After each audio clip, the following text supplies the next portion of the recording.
first, right after this break, Jane Seymour has a second career as an artist, and she is here live. She's been a Bond girl and a medicine woman, but did you know that actress Jane Seymour is also an artist? She is in New York this weekend to show off her paintings as part of Art Expo New York. But welcome, so good to see you. Thank you. Love your name, Jane. But the art actually came out of adversity. Absolutely. I went through a terrible experience, rather similar, I think, in a way to what Sandra Bullock's going through right now. I discovered that I was not unique in the marriage, and I lost everything financially, and I was literally penniless and homeless and everything. And I did what my mom said, which was, you know, give back, help other people when you're in times of need. I gave some money at a child abuse auction, and in return for an artist to do a drawing of my kids, and he saw some artwork I'd done and offered to give me some free art lessons, and the next thing I knew, I just went to this wonderfully happy place as long as I was painting. And now, 19 years later, I've been showing professionally for 10 years. I'm showing at Art Expo right now on Pier 94. I do art shows all over the world, and I raise a lot of money for charities for my art too. And then you've got the jewelry, which you're also wearing. Yes, you just saw an image of the open heart angel. That was an original painting. This is the jewelry, and now at K Jewelers and diamonds.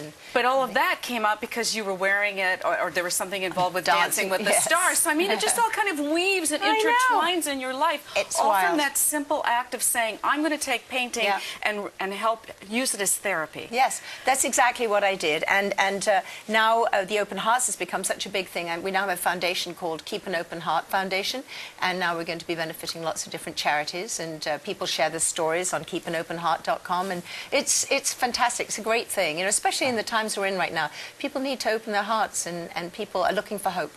Let's talk a bit about, you were in London yesterday, you're in New York today, yes. You're going to be in California first thing Monday morning. Yes. I want to show a picture of you as a blonde, because you're starting taping for a new television show. That's what I will look like on Monday morning. Whoa, so what's this character? What's the show? Well, actually, it's called Insecurity. Which is the real Jane Seymour?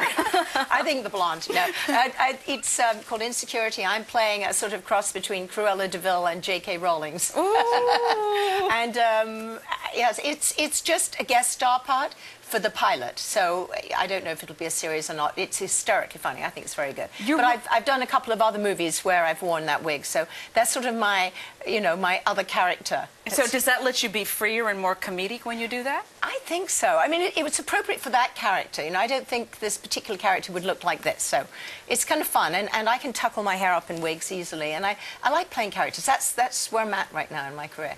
Let's talk about you as a mother. You have teenage twin sons. I do. And you have a daughter that's 28 or 29. Yes. I mean, there's this huge... Oh, really? Oh, do you like that? Actress. Yes, she's really good. And what's more, she's writing comedic material for me. I'm actually on the web. If you go to Vimeo or something like that, it's called Quitters. And I play her mother in it, but it's hysterical, another hysterical role. And she's written a movie called Women, which I think we're going to make in June. Good grief! I mean, the work that's coming. Right? Yeah, well, I guess it keeps them out of trouble. But I was about to ask what it's like to have raising teenagers today with things like cell phones and Facebook, etc., versus your daughter and your son who are considerably older. Is there a lot of difference because of that or not? Well, you know, we're a really close family. I mean, I actually take them to school in the morning, and we actually all have dinner together at night, unheard of. And we don't let our kids do the internet too much during the week unless it's school related. And the twins, one of them is an unbelievable athlete, so he's practicing all the time. He's an amazing baseball player. And the other one is about to be recorded. He's an extraordinary musician, rock musician. But how do you keep them all grounded in the light of your life and what you've gone through? You know what? I'm so glad every one of my kids has found their passion, and so they're not interested in the other stuff. They're, you know, one's into baseball, the other one wants to write music all day long, the other one's writing comedy, the other one's a filmmaker. I mean, they don't, you know, they're just great kids, you know.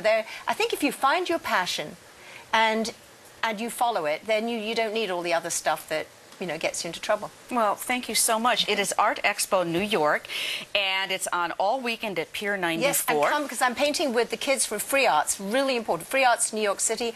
These are 30 kids who are abused, homeless, amazing organization, and we're going to be doing this huge mural. So please come and see that. It'll be amazing tomorrow. Thank you so much. It was really a pleasure to see you. You're welcome. Best to you. Thank you.